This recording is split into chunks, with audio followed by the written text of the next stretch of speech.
공경에 처했을 때 어떻게 반응하고 있습니까? 세상적인 방법을 동원하거나 육신의 혈기로 문제를 해결해 보려고 하지는 않습니까? 하나님보다는 먼저 사람들에게 도움을 청하려고 하지 않습니까? 세상을 살다 보면 때로 우리에게도 인생에 찾아오는 어려운 문제들로 인하여 염려가 우리의 가슴을 압박하며 짓누를 때가 있습니다. 여러분은 지금 어떤 어려운 문제 가운데 계시는지요? 이스라엘 백성들처럼 앞에서는 홍해의 거친 파도가 여러분을 집어삼킬 듯이 넘실거리며 뒤에서는 이집트의 군병들이 창검을 앞세우고 여러분의 생명을 위협하고 있는 것과 같이 공경에 처한 분도 계실 것입니다. 계속해서 삶을 이어나가기가 정말 어려울 정도로 인생에 있어서 어려운 상황에 놓여 있는 분도 있을 것입니다. 더 이상 추락할 곳이 없어서 땅의 티끌 가운데 거하고 있는 분도 계실지 모르겠습니다. 그리고 그보다는 좀 덜하지만 역시 어려운 문제로 인하여 밤잠을 설치며 고민하시는 분도 계실 것입니다. 성도라고 해서 왜 문제와 염려가 없겠습니까? 이렇게 말단 지엽적인 문제가 아니라 인생의 본질적인 문제로 어려움을 겪고 있는 성도들은 정말 하나님께 간절히 기도하시기 바랍니다. 금식을 하시면서 하나님의 이름을 간절히 부르시기 바랍니다. 이런 상황에서는 기도하는 방법 따위는 중요하지 않습니다. 하나님은 살아계실 뿐만 아니라 졸지도 않고 주무시지도 않고 불꽃 같은 눈으로 여러분을 정확히 지켜보고 계십니다. 여러분 욥을 보십시오. 고통 가운데로 던져진 욥을 하나님께서는 처음부터 끝까지 다 지켜보고 계셨습니다. 욥이 고통 가운데서 눈물을 흘리고 괴로워하고 신음소리를 내며 탄식을 할 때마다 하나님의 마음도 몹시 아프셨을 것입니다. 우리 하나님은 자녀들의 그 고통스러운 신음소리에 귀를 막고 있는 악한 군주와 같은 분이 아닙니다. 하나님은 결코 자신의 자녀를 버리시는 분이 아닙니다. 예수님께서 사랑하시는 성도 여러분, 히브리서 10장 38절은 의인은 믿음으로 살리라고 말씀하고 있습니다. 하나님께서는 저와 여러분에게 믿음으로 사는 방법 외에 다른 방법을 주시지 않으셨습니다. 그런데 오해하시면 안 됩니다. 아무런 출구도 찾지 않고 하늘에서 동아줄이 내려오기만을 기다려야 한다는 그런 말이 아닙니다. 믿음의 눈을 크게 뜨고 하나님께서 열어주시는 출구가 어디인지 그 출구를 찾아야 살 수 있습니다. 당장은 출구가 보이지 않고 발견하기까지 시간이 걸릴 수도 있지만 믿음으로 그 출구를 찾아야 합니다. 하나님은 능히 여러분을 도우실 수 있습니다. 그래서 고난 중에 있는 성도들은 이 말씀으로 위로를 받으시기 바랍니다. 시편 34편을 보겠습니다.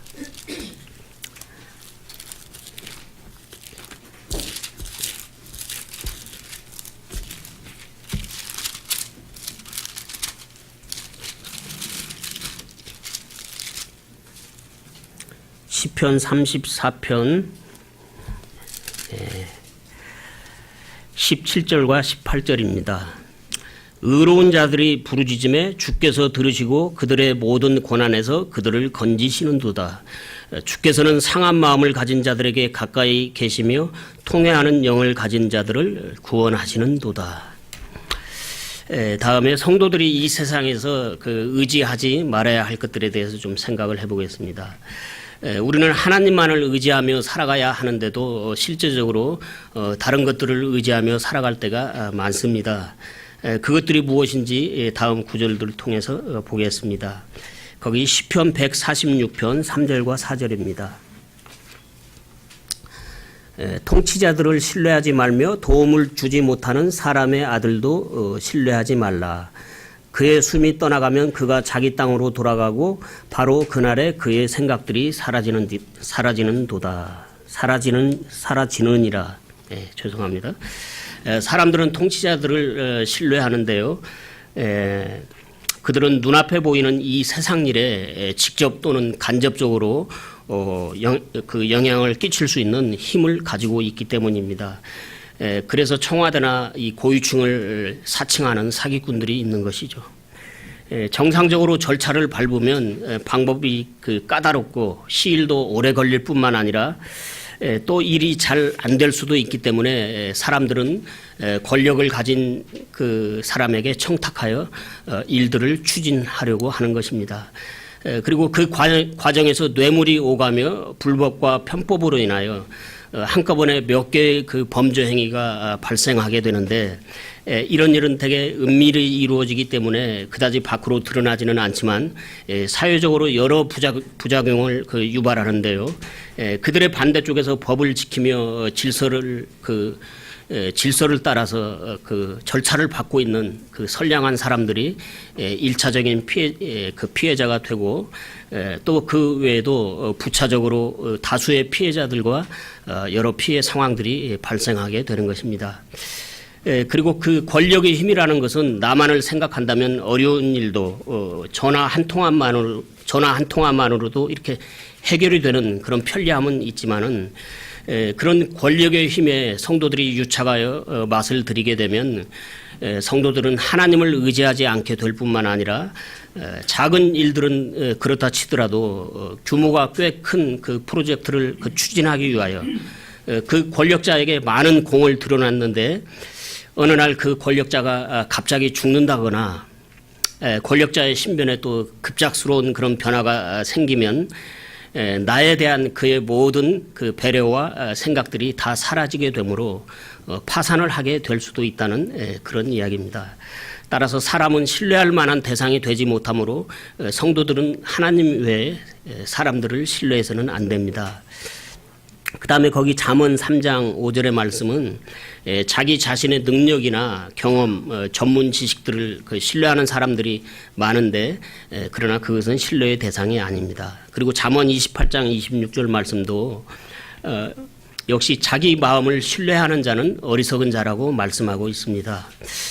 그런 사람은 구원받기가 매우 어렵기 때문입니다. 그래서 이 세상에 유명한 그 현자들의 그 지성과 명철도 그들을 구원하지 못했습니다. 제 아무리 철석과 같은 심지를 가진 사람이라고 하더라도 또 다른 사상이 유입되면 그 사람의 마음은 변하는 것입니다. 그런 인간의 마음을 어떻게 신뢰하겠습니까? 다음에 미가서 7장 5절입니다. 너희는 친구를 신뢰하지 말고 안내자를 신뢰하지 말며 네 품에 눕는 여인에게라도 네 입의 문들을 지킬지어다. 우리 사람은 다른 사람과 관계를 맺고 살아가는 사회적인 존재입니다. 따라서 이 말씀은 우리의 그 인간관계를 부정하라는 말씀이 아니라 사람은 신뢰의 대상이 아니므로 성도들은 오직 하나님만을 신뢰해야 한다는 말씀입니다. 그래서 예수님의 제자가 되기 위해서는 자기 아버지나 어머니나 아내나 자녀나 형제나 자매나 자기 생명도 미워하지 않으면 능히 예수님의 제자가 되지 못한다는 그 누가복음 14장 26절의 그 말씀과 같은 맥락으로 이 미가서의 말씀을 이해하시면 될 것 같습니다.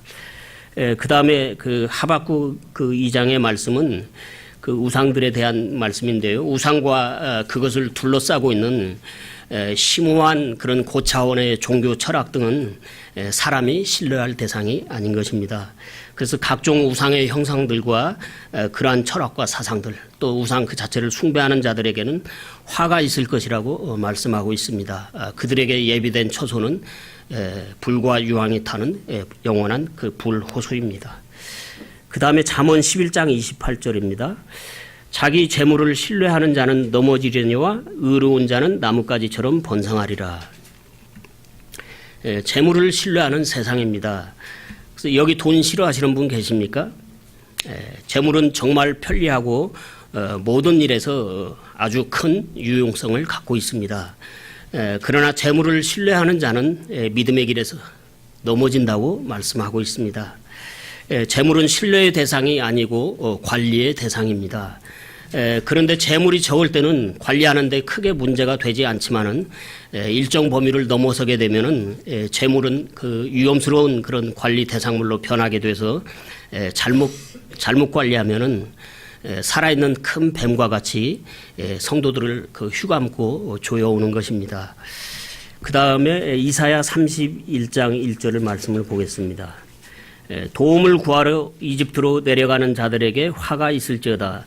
그들은 말들을 의지하며 병거들이 많음으로 병거들을 신뢰하고 기병들이 힘이 강함으로 기병들을 신뢰하며 이스라엘의 거룩하신 이를 바라보지 아니하고 주를 찾지도 아니하는도다.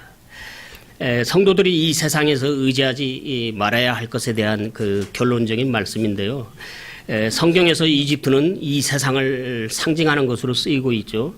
그래서 우리의 육체는 이 세상의 그러한 생활 방식에 익숙하기 때문에 어려움을 만나면 우리는 하나님께 도우심을 구하기보다는 먼저 세상의 도움을 구하려고 하는 그런 본능이 있습니다. 이것은 좀 부정적인 말씀인데요. 그러나 하나님께서 손을 뻗치시면은 손을 뻗치신다는 게 도움을 주시기 위해서도 뻗치시지만은 또 치시기 위해서도 뻗치시는 것인데 여기서는 치시기 위해서 뻗치신다고 이사야 31장 3절에서 말씀하고 있습니다. 3절을 찾아보지는 않았는데요. 그래서 성도들은 그 육체가 우리의 모든 것이 아니라는 것을 깊이 인식하고 하나님을 구하면 하나님께서는 모든 것이 합력하여 선을 이루도록 하시는 하나님의 그러하신 창의적인 방법으로 우리들을 능히 도우시며 자신의 성도들에게 예수 그리스도를 닮게 하시는 그분의 선하신 목적을 이루는 것입니다. 하나님께서는 이런 일에 매우 능하신 분이라고 말씀하고 있습니다. 그래서 욥기 23장 14절의 말씀을 보면은 그분께는 그러한 일이 많느니라고 많이 있느니라고 욥도 그것을 증언하고 있습니다. 그러므로 성도들은 모든 염려를 하나님께 맡기고 하나님만을 신뢰해야 합니다. 다음에 성도들의 염려에 대해서 마태복음 6장을 좀 보겠습니다.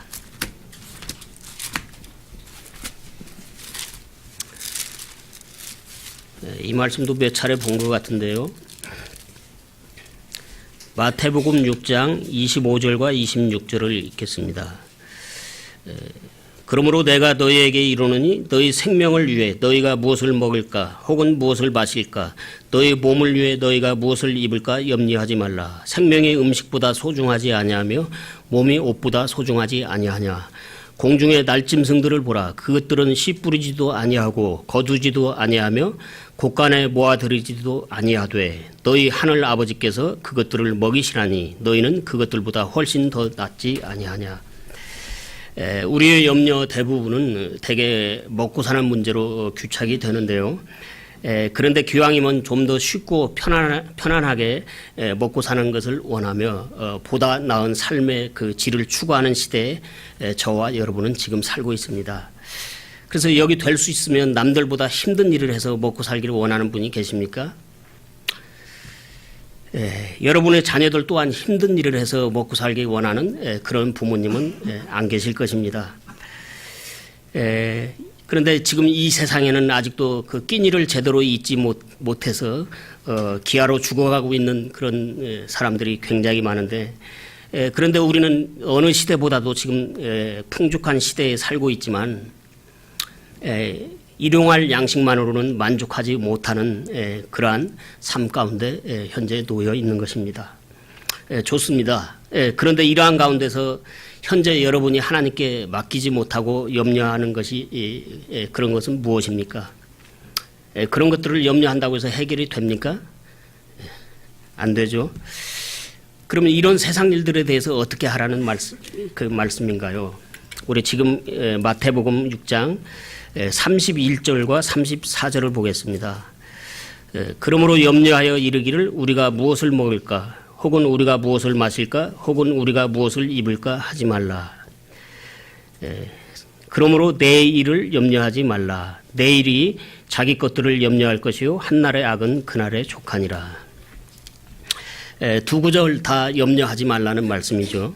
그래서 먹을 것, 입을 것, 마실 것 다 육체의 생명과 관련된 이야기입니다. 여러분 육체의 생명은 하나님께서 주장하십니다. 하나님께서 성도들을 죽게 내버려 두지 않는다는 말씀입니다.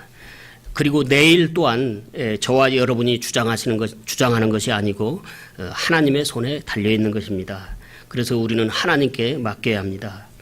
다음에 우리의 삶을 하나님께 맡겨야 할 이유는 무엇인가? 거기 뒷면에 잠언 16장 9절을 보겠습니다.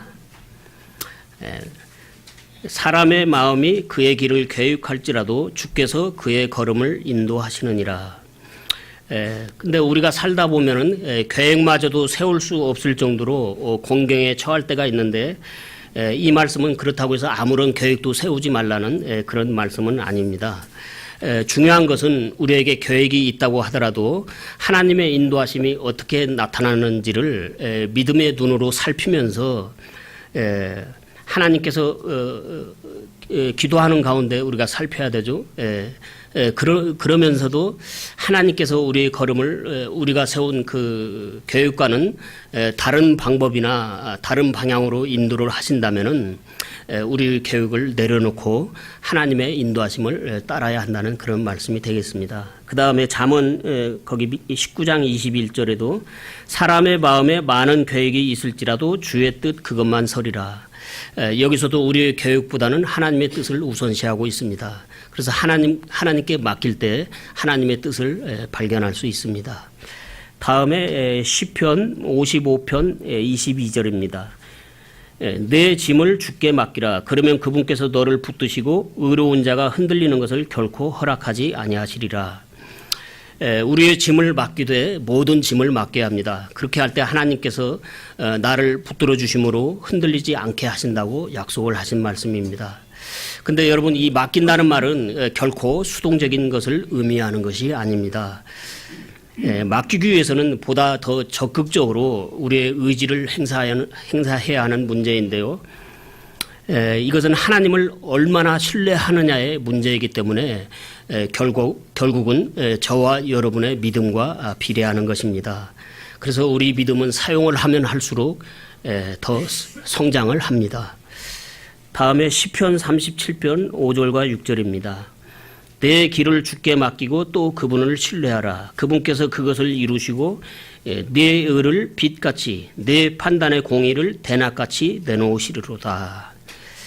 이 말씀은 이렇게 문맥상으로 쭉 보게 되면은 억울한 일로 그 어려운 일에 그 어려운 중에 있을지라도 여러분이 바른 믿음의 길을 가고 있다면은 여러분의 모든 문제와 염려를 주님께 맡기고 그분을 신뢰하라는 그런 말씀입니다. 그분께서 여러분의 의를 빛처럼 밝히 증명해 주실 때가 있을 것입니다.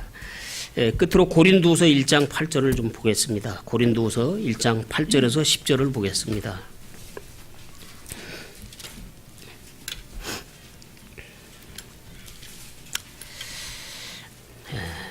형제들아, 아시아에서 우리에게 닥친 우리의 고난에 대하여 너희가 모르기를 우리가 원치 아니하노라. 우리가 힘에 겹도록 한량없이 눌려 심지어 생명까지도 단념하고 우리 속에 죽음의 선고를 받았으니 이것은 우리가 우리 자신을 신뢰하지 아니하고 죽은 자들을 일으키시는 하나님을 신뢰하게 하려 함이라. 그분께서 이같이 큰 사망에서 우리를 건지셨고 건지고 계시며 또 여전히 건지시리니 우리는 그분을 신뢰하노라. 이 말씀을 좀 또 대하게 되는데요. 어떤 목사님은 사도 바울을 본받고 싶지만은 사도 바울은 너무나 완벽하기 때문에 그의 믿음대로 따르는 것은 도저히 자신이 없다고 하시면서 그러나 예수님을 3번 부인한 베드로를 보면 용기가 생긴다고 하는 것을 들었던 적이 기억납니다. 그래서 아까 모세의 믿음에 대해서 2% 부족하다고 말씀을 드렸는데요. 아마도 하나님께서 보실 때 사도 바울의 믿음도 역시 2%가 부족하지 않았나 싶습니다.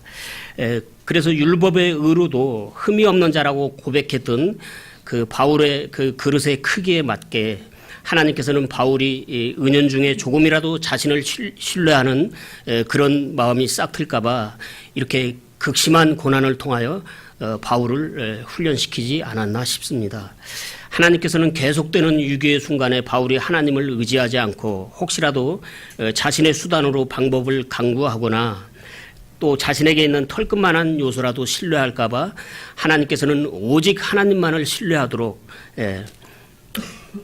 바울을 정말로 맹렬히 그 불이 타오르는 고난의 용광로에서 단련하신 것이라고 생각이 됩니다.